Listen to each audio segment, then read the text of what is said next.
Very good morning, all of you, my friends.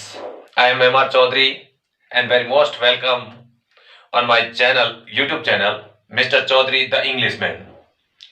Friends, हमारा जो topic चल रहा है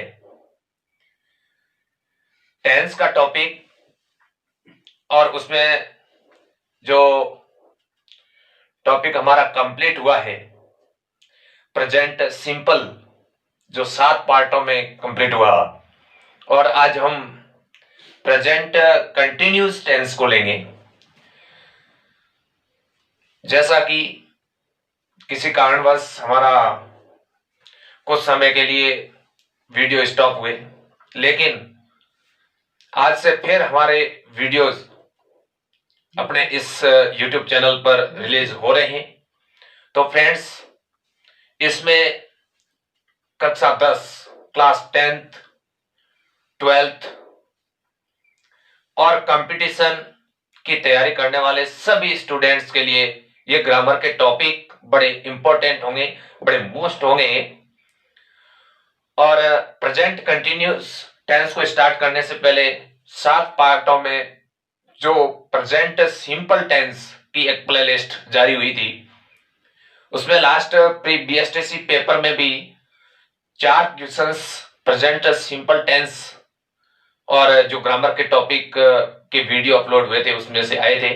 तो मैं होप करता हूं, आशा करता हूं कि आगे हर प्रकार की कंपटीशन में, हर बोर्ड में जो mister Chaudhary the Englishman YouTube channel पर जो वीडियोस रिलीज होंगे, उसमें से इंग्लिश के कई क्वेश्चंस, कई सवाल आपके लिए बड़े उपयोगी सिद्ध होंगे और जरूर आएंगे।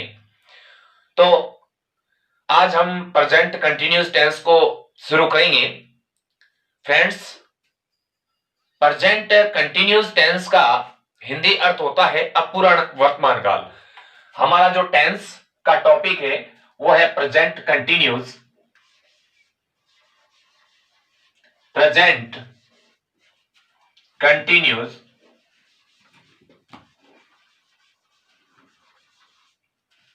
Tense.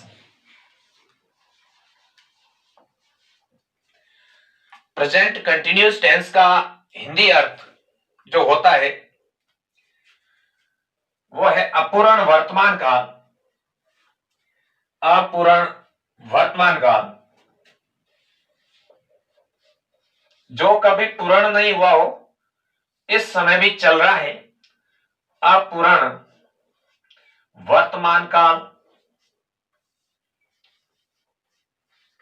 Friends, present continuous tense का दूसरा नाम, यानी इंग्लिश में देखा जाए तो present progressive tense, present progressive tense और प्रेजेंट प्रोग्रेसिव टेंस जो टेंस जारी रहता है। तो इस टेंस में सबसे पहले हम इसका हिंदी अर्थ, क्योंकि वो समय जो चल रहा है हमारे लिए बड़ा इंपॉर्टेंट होता है, और उसके साथ साथ इस टेंस की स्टार्टिंग से सबसे पहले अहम होता है इस टेंस की हिंदी पहचान और इंग्लिश आइडेंटिफिकेशन। तो इस टेंस की हिंदी पहचान,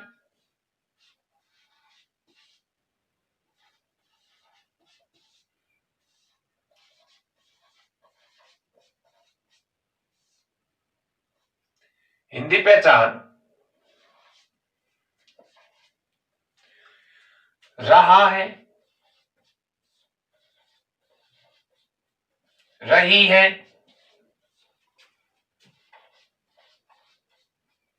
रहे हैं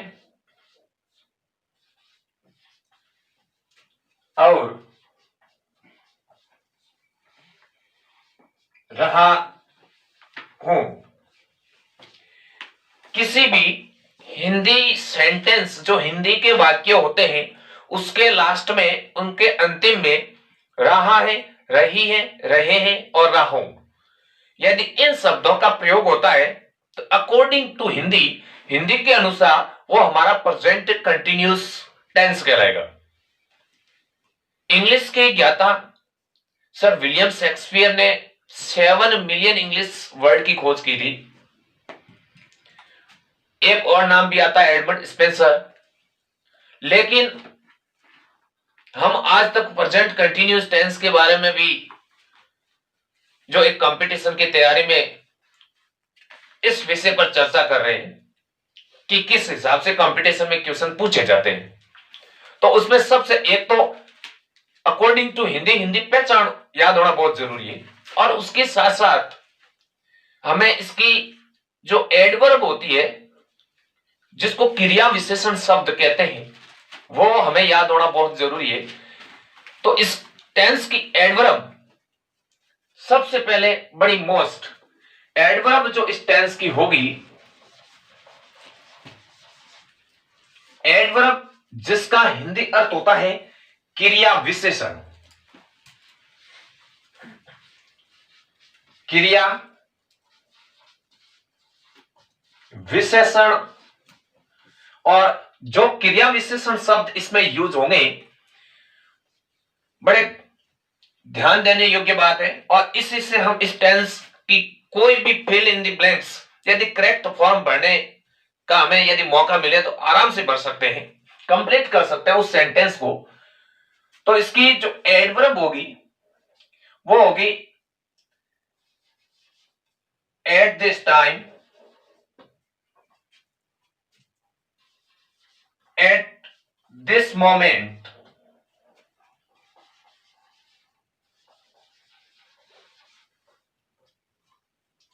at this time, at this time, at this moment, at present, at present। फिर होगा still, now और nowadays, nowadays या फिर nowadays या nowadays।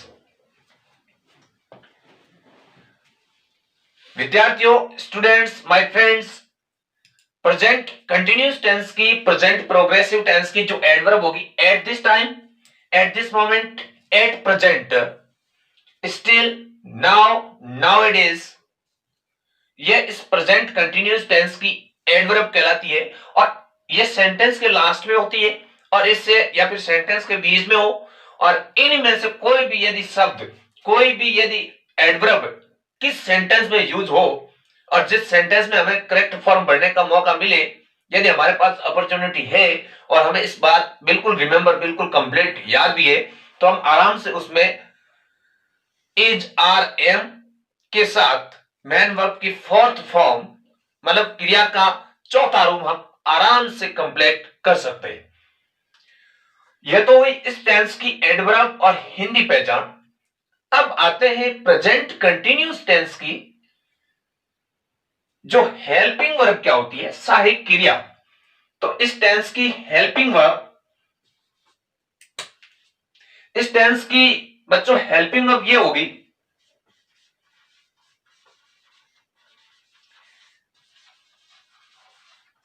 हेल्पिंग वर्ब होगी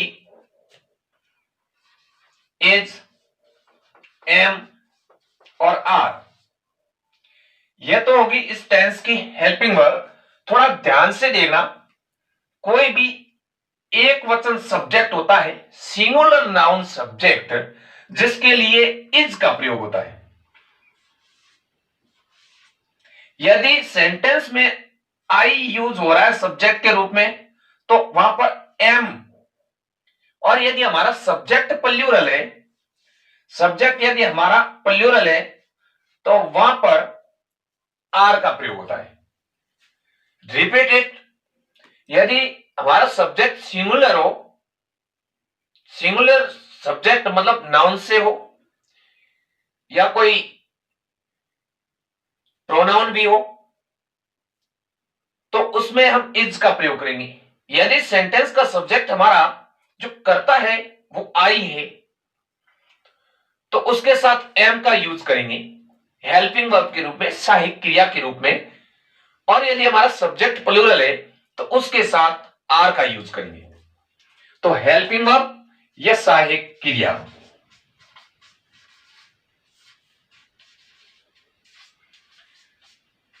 अब इस टेंस में जो सेंटेंस स्ट्रक्चर क्या होता है, let's go on sentence structure.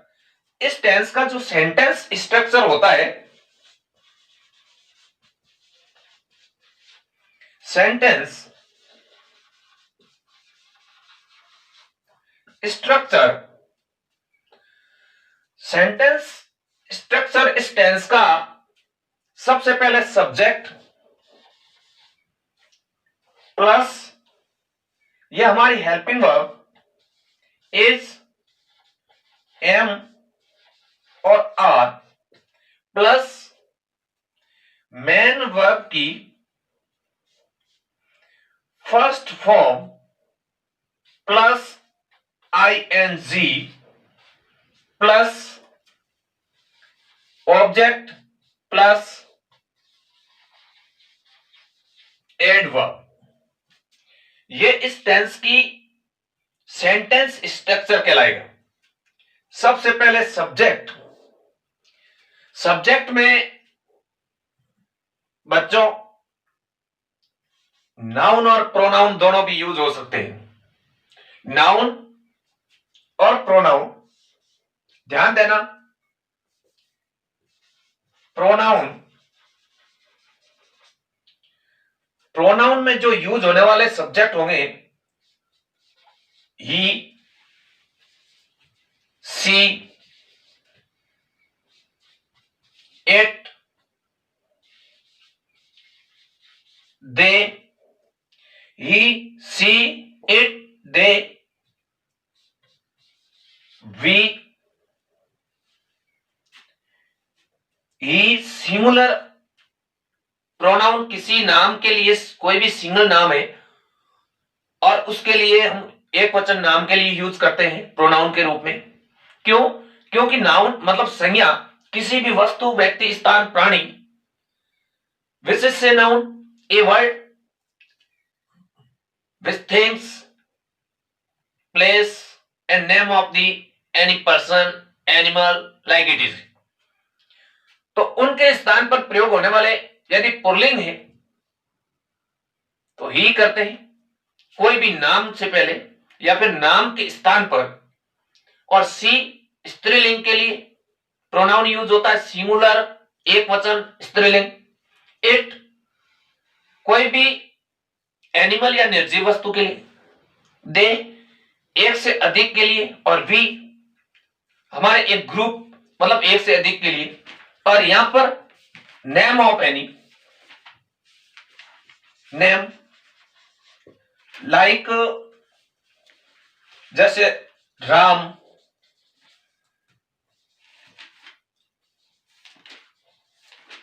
Shyam,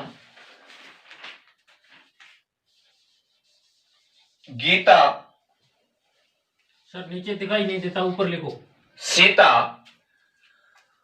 हां, जैसे नाउन, नाउन संज्ञा के रूप में हम जैसे इन शब्दों का यूज करते हैं, इसी प्रकार हम प्रोनाउन इनके स्थान पर, यदि हमारा जो राम है वो एक वचन है तो उसके स्थान पर हम ही यूज कर सकते हैं।